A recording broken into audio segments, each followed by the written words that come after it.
10-Minute Jazz Lesson Podcast, episode 469.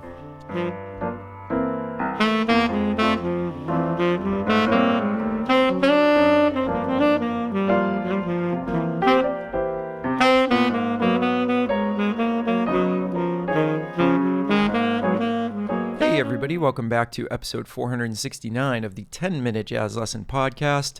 This week we are going to finish up our series on creating a bunch of vocabulary from the great Charlie Parker and this little opening phrase on Billies Bounce. So we've done quite a bit with this stuff already. We've taken a lot of the elements of the line, the little opening line on that particular tune. It's so simple on its surface, but what we realize is that if we really think about it and we really try, we can come up with an endless amount of material. So we want to do one more thing this week, and what we haven't really done so far is taken any rhythmic elements from that opening phrase and done much with them. So we've fleshed out, some of the stuff where, we realize that there's a lot of neighbor tones in that line. We also realize that there's some really, really cool blues stuff happening that we can kind of flesh out to other situations and really harness the power of that blues thing. Now, what we haven't done is taken the rhythmic aspect of it and created a line off of that. So that's how we're going to close out this series. I'm going to give you something that's sort of based off of the rhythm, but again, it's like a theme and variations, and we're going to take that through all 12 keys and then kind of send you on your way. All right, so let's dive in. So what I have done is I've realized that in the original opening phrase, we get something really interesting happening that involves syncopation. And we all know that we really want to harness the power of syncopation in our jazz playing. So let's zoom in on that a little bit. So what I realize when I hear that opening phrase, it comes in on the and of 4. 1, 2, 3, 4. And what I realize is that on the and of 4, we have the fifth of a concert F chord.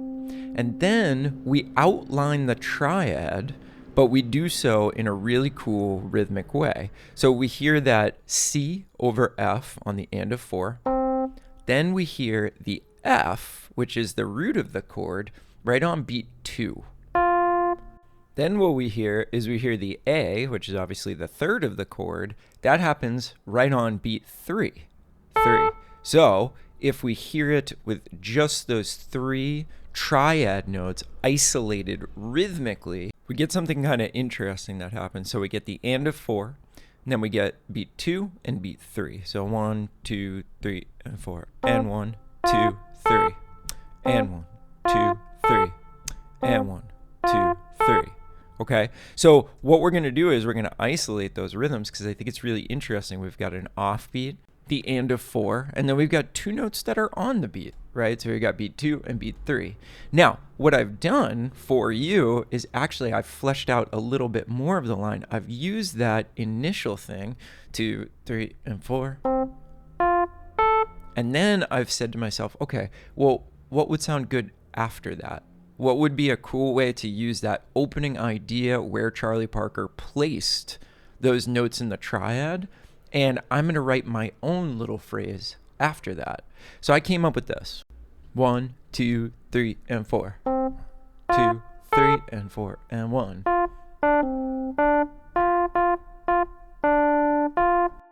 right, let me play that again for you. 1, 2, 3, and 4, and 1. 2, 3, and 4, and 1.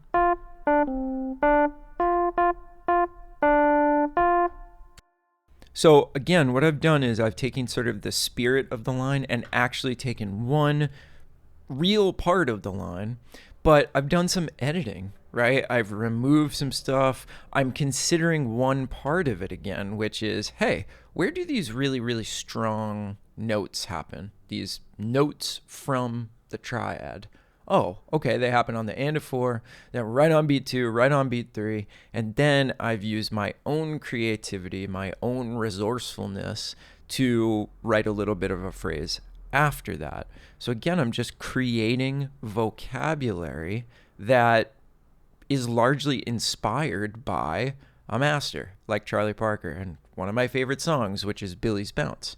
So what I would do is, again, I would take this and I would kind of move it through the keys. And what we'll do this week is we will only move it through the circle of fourths because it's 4 bars. It's a 4-bar line. So your goal should be, it's all about the rhythm. The notes aren't that complicated, right?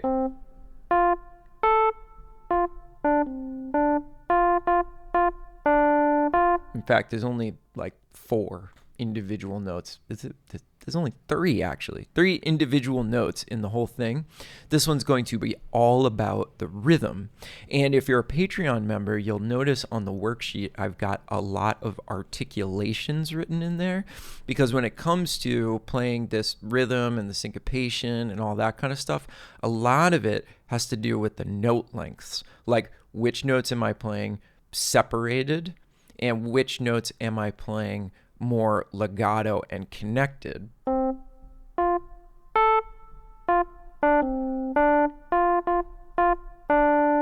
You'll notice that there's a lot of different things going on in there, and learning that is just as crucial as the rhythm. But also this will really force you to find those on beats and those off beats, and we're switching back and forth between them, and it'll be just such a great way to wrap up this series, because now you'll be thinking a lot about rhythm, and you'll still be forced to move it around through all the keys. Make sure that it's fluent and fluid, and that you're, not pausing between the keys. You'll have to confront some of those more difficult ones. And on this one, you'll probably walk away with this rhythm just so stuck in your head, and it will really transfer over to your playing. So I think this is a really good way to sort of end this series. Also, for the $5 Patreon members, I'm going to give you just some trading tracks over Billies Bounce, so that you can wrap up this series by actually just blowing some solos over this, because we've done so much vocabulary work. I want to actually put it into action. Okay. But for all the Patreon members, you'll get this line actually written out so you can see it as well as hear it. Plus, you'll get a practice track so that you can make sure that you can do it in time without pausing, and you can really test yourself. So if you want to get your hands on all the materials, all the supporting materials from this episode, we are a listener-supported podcast, which means we don't do any kind of advertisements on the show. Instead, we rely on the people getting the benefits out of this stuff, you, the jazz student, to support us and keep this thing going. We do that through the Patreon platform in the form of a very small monthly donation. In return for that donation, you do get worksheets and practice tracks and all kinds of amazing stuff with every single episode. You also get access to our entire back catalog, so you can learn more about that and get yourself signed up for instant access to everything by going to our website, 10minutejazzlesson.com, and clicking on one of the Patreon banners, or you can go to patreon.com and you could search for the 10-Minute Jazz Lesson. You will see all of the stuff over there, the different donation levels, and all the information on what you get. Thank you so much if you choose to do that. That's really a big deal. Again, that's how we keep these shows coming out. And of course, to everybody over there supporting us, thank you. We could not do this without you.